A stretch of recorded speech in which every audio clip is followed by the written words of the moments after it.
Hey guys, I'm Tami Edwards along with my business partner Mike Bjorkman and one of our top team Bjorkman agents, Larry Fleischman. Welcome, Larry, to our podcast. Hey, Larry. Welcome, buddy. Thank you. Thank you. So the reason why we have Larry with us today is because we want to talk about the buying process. Larry, you work a lot with first-time home buyers and sometimes buyers that haven't purchased a home in 20, 30 years, so the process has changed a little bit. So you came to us and you said, we need to do this video. Yeah, absolutely. We really do, because so many people think there's one way to start looking for a home, and I think there's definitely a right way and a wrong way. And I believe that the first thing people really need to do is talk to a professional.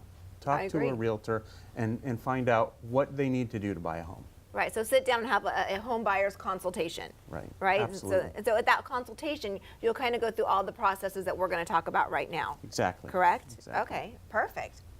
Why are you so quiet? I'm actually thinking because we've done over 4,500 real estate transactions. Obviously, most of or half of those at least are buyers. And I sit here and go, doesn't everybody know how to buy a house? Like, no. It's so normal. We do it every day. But I have to stop and think about this and say, look, people don't do this every day. It's like it's like if you're a skydiving instructor and you go, hey, let's just go skydiving. Wait, whoa, dude, hold on. Why don't you walk me through this process a little bit? So I'm glad we're actually doing this, and Larry's the perfect person to do this. I know the plan, I know how it's laid out, but let's tell them. Is there an amount of steps that we can go through, Larry? Yeah, I mean, I think there's 5 different steps that you really want to touch on. You know, the first step, after you've already consulted with your trusted real estate advisor, you have to go out and apply for a mortgage, find out what you're eligible for. Then you want to work with that realtor to actually go out and start in the house hunting process. Once you've found that home, made that offer, it's about going through the escrow, what's involved with escrow. And that's a real stage where a lot of people, Mike, where they might be an expert in, you know, or not have the experience, but you're working with experts, and sometimes escrow is just so overwhelming for people. So you kind of went through those really quick, but I want to kind of break it down a little bit. Speaking to a lender, those are words that make people shake in their boots. For some reason, it makes them so afraid, and I'm here to tell you. You can't buy a house without it. I'm telling all of you, it's not a scary process. It's actually very, very simple. And your real estate professional will give you a list of 3 or so financial people that they actually use and trust and know and like. And once you have that conversation with them, which doesn't cost you anything, it's really painless. Within 24 hours, you usually have what's called your pre-approval, your pre-qualification letter. You need that in hand because you're now going to go to your real estate professional and say, here's my letter. I can purchase a home up to $600,000. Now what? Because if you don't have that and you're looking at homes that are $1 million because you're thinking, I make so much, you're going to be really disappointed when you get knocked down, and vice versa. Even worse, you're looking at homes that are $400,000 when you can afford $600,000. Yeah, I think picking that lender, you really need to rely on your real estate professional because, for instance, we've been working with one person for over 20 years. 9 times out of 10, if somebody can qualify him for a certain price, ours can qualify him for more, or has more programs available. Because it's not like walking into Wells Fargo or Bank of America and saying, okay, I'm putting 10% down, I have to have 740 FICO score. There's a lot of programs out there, and you could really increase your buying power or customize programs that fit right for your family. So it's really important to at least talk to your real estate professional's lender if they've been in the business long and you trust them a lot. Yeah, and you have to have faith in the process. That's really got to be the first step, because so often people don't even think they're ready to buy a home, but they haven't spoken to a lender yet, and the time is right. So talk to that person, talk to your real estate agent, talk to the lender, and find out if the time is right. Mike will tell you, as co-owner of California Leasing, it's almost harder to rent a home than it is to purchase a home. It is in most cases, yeah. So, and we should actually talk about that for a second. If you're watching this and you want to be a first-time home buyer, you must know that you can still buy homes with little to nothing down. You can have 30, 60, 90-day lates. You can have tax liens. You can have charge-offs and still buy a home.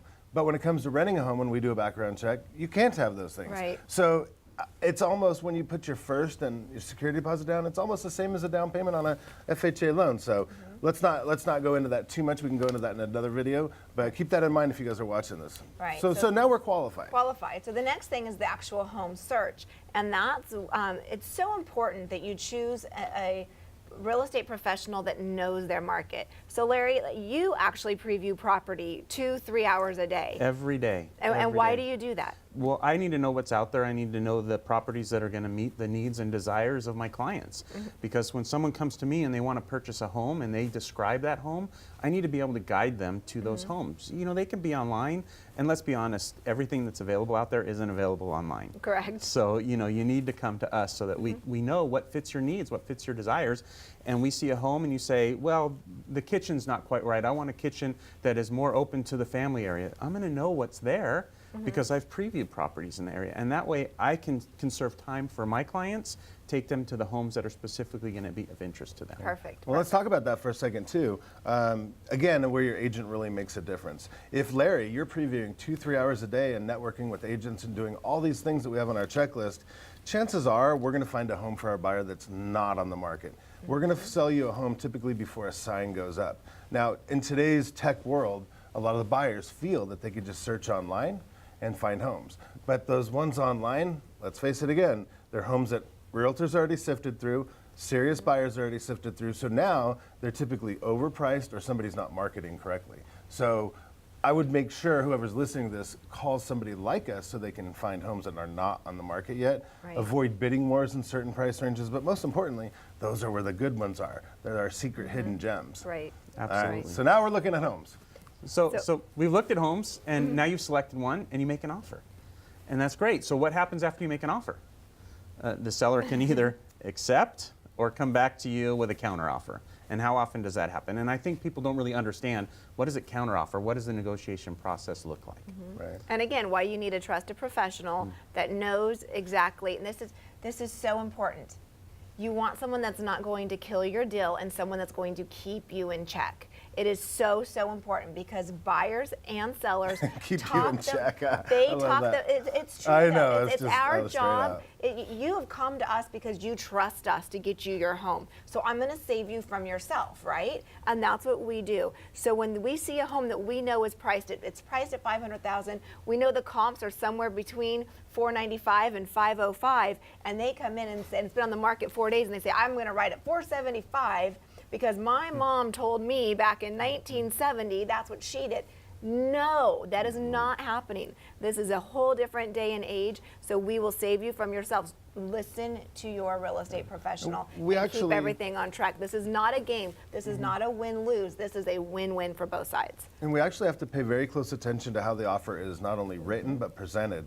You know, we want to do very Absolutely. special things to the seller to let them know we're serious, we're qualified, we're willing to negotiate certain things, and the way we can write offers are much, much more attractive than other agents. You know, after 28 years of doing this, we know tips and tricks that other agents don't. So if there is a multiple offer situation, ours will get accepted every time. Exactly. So yeah, All right, so now we're in escrow. We got it negotiated. Now what? Now we're in escrow, and so there's a number of steps that happen through escrow, but escrow is really the time period that happens, you know, between when the offer is accepted and when you close on the house. And closing, what a lot of people don't understand, is when ownership actually changes to you as the new buyer.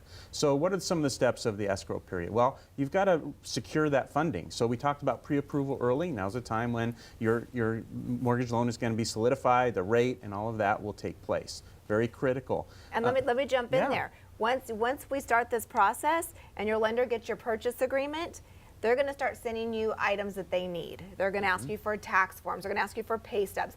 They're going to ask you for these things over and over again. Don't get frustrated. Simply save a file on your computer. When you send them those pay stubs, put them in that file. When they ask for them again a week later, send them to them again. It's just part of the process.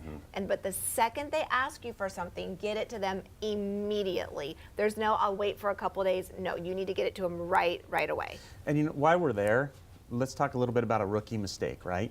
First-time home buyers, they're going to go out, they're approved, they're great. What do? They want to go get furniture. And a car. Never fails. Do Don't not. buy anything. We Don't actually buy had your- someone buy a BMW a couple years ago. Yeah. So really, for people who haven't done this before, while you're going through this, until you close, until you have keys in your hand, don't make any other major purchases. Right. It really can sabotage your deal. So Yeah. don't do that. Yeah, so we have contingencies now. So we've got a home inspection contingency. We have an HOA contingency. We have a loan contingency, and we have an appraisal contingency.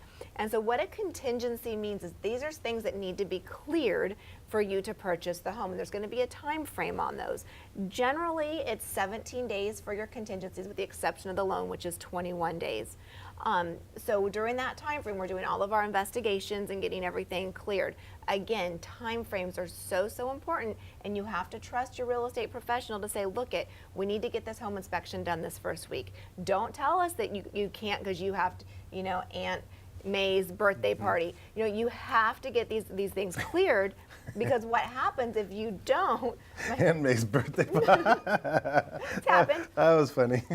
That's true, though. That's why I'm laughing, because that crap The seller happens. can now give you what's called a notice to perform, and now you're in risk of losing this home that you fell in love with. So again, you have to trust your real estate professional and stay on top of these contingencies. And we have disclosure contingencies as well. I didn't even mention that one. So you're going to get a list of disclosures in regards to the house from the seller. And what I want to point out is it's not just a home inspection.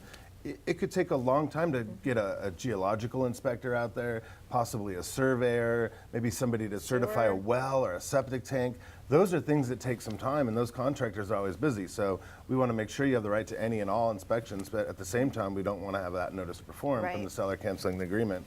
We want to look like we're on top of the A game Just at all don't drag times your during feet. the escrow. Absolutely. Don't drag your feet. And make sure that you're asking your real estate professional, are you staying in contact with the other side, with the listing agent? Are you communicating with the listing agent? And you know what, you can even ask to see that communication between the two, because we find a lot as listing agents that we're kept in the dark, and next thing you know, you've got a buyer that's losing their home because the agent didn't do their job. So that communication is really key.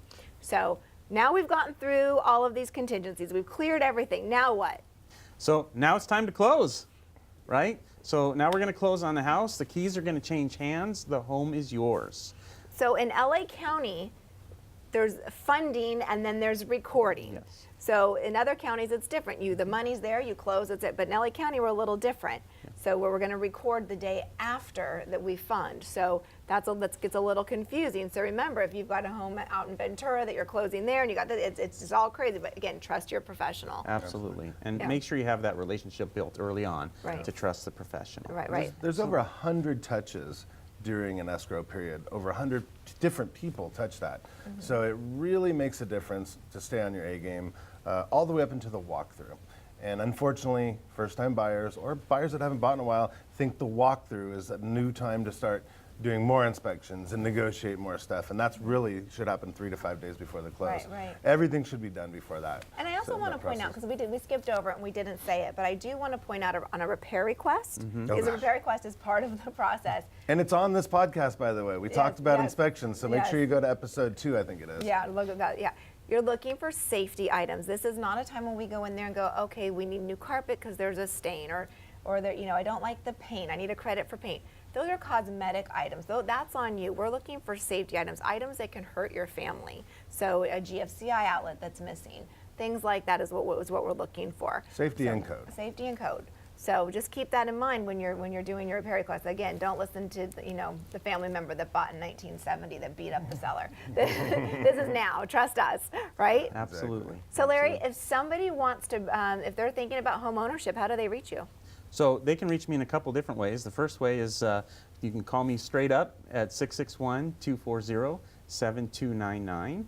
You can reach me at larry@teambjorkman.com anytime.